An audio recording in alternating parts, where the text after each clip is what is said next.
Hey, today's video is about whether an eCollar is just a form of communication or maybe it's more like a slap. So for those wondering about the thumbnail at the beginning of the video, just in case you haven't seen the footage yourself, I'm sure you probably have, but maybe you're off in the wilderness, living in a cave with a family of hamsters.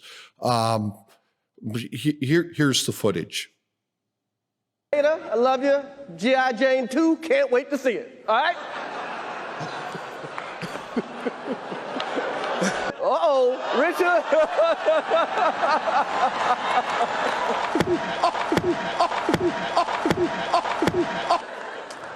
Richard. Will Smith just smacked the shit out of me. Jesus Christ, what is good? Oh, hell no. Hell to the end, to the end, to the no. Now, I think you have to agree that's some pretty dramatic stuff, and no, you should never hit anybody or put your hands on anybody unless your hands are invited. In this case, I don't believe they were. But yeah, that slap, you could argue, did serve as a form of communication. The communication was that Chris Rock's behavior was unwanted and that there would be consequences if he did it again. You know, that being a reduction of behavior being punishment. So let's consider the eCollar now, right? So the eCollar is fairly binary also. I realize that a lot of them have 100 levels and maybe even more than 100 levels. So you could say, well, Dan, it's not totally binary because there's different levels, but typically you're wanting or typically people use it when the dog doesn't comply to make the dog uncomfortable. That, again, I'm not interested in the 1% case. I realize there's a lot of protocols when you begin escape training where it's classical conditioning, where stimulation means that the dogs can get food, and it's, you know, at that point, the eCollar isn't truly an aversive, but look, if all it was a communication, guess what? You can teach your dog English words using positive reinforcement, and that's all you would need, right? So the next argument then becomes, well, what if my dog's 400 feet away? So again, I ask, are you so stupid that you need to spend between $2 and, depending on the model and brand, $200 and $800 on an electronic whistle? You know, you could simply buy a $10 whistle, and that sound's going to travel a long way away. The reason we have eCollars is to make the dog feel discomfort or even in some cases pain to get the dog to comply with our command. Let's just keep it simple, right?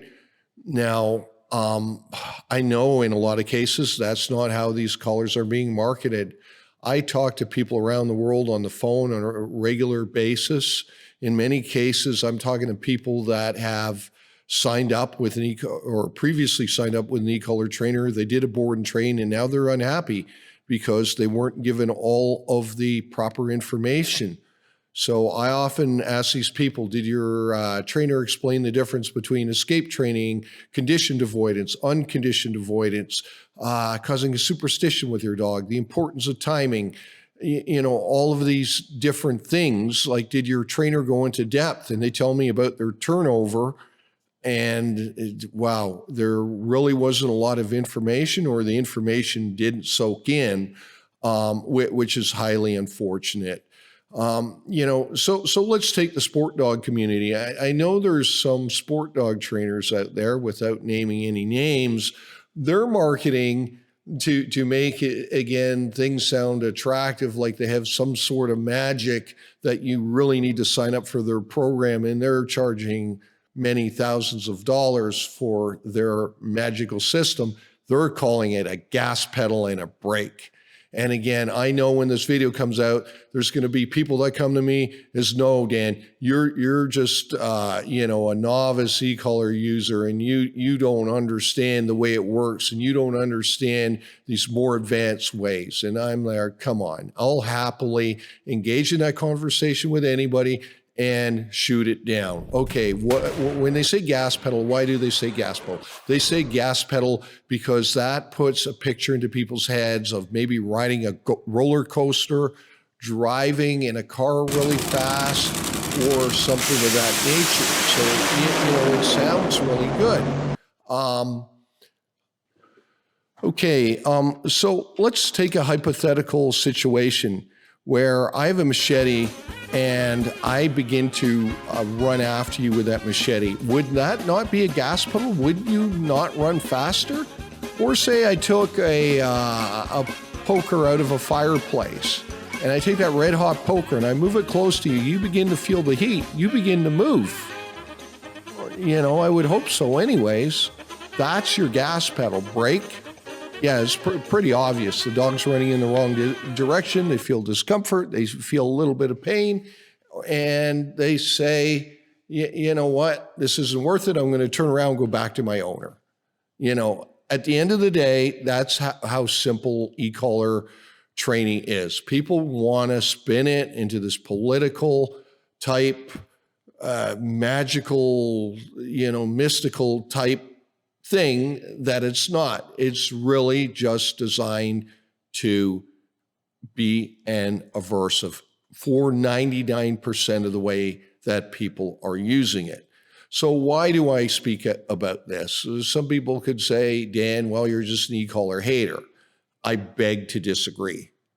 I own all kinds of eCollars. I use eCollars regularly. I'm a huge fan of them. But guess what? I'm a bigger fan of honesty. People constantly speak of, oh, if you're not careful what you say, the pure positive community is going to get your tools banned.